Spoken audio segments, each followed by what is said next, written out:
We thank you for this court, for its careful deliberation. Prayers of thanksgiving were offered by religious conservatives who say the ruling affirms the right to religious liberty.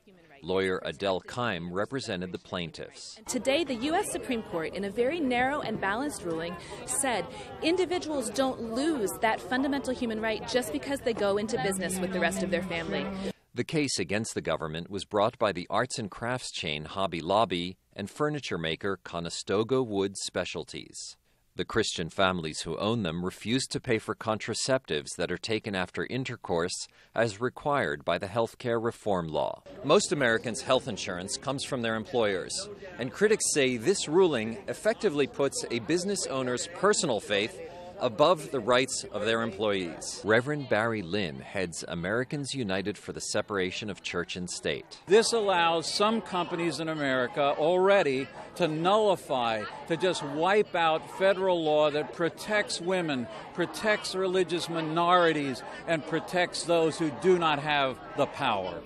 But the 5-4 decision, which covers only companies owned by just a few people, was not as broad as some had feared, says Sarah Posner of Religion Dispatches magazine. They did not intend the ruling to extend to, say, a religiously based reason to discriminate based on race, for example, or to other types of health insurance coverage even, such as vaccinations or blood transfusions.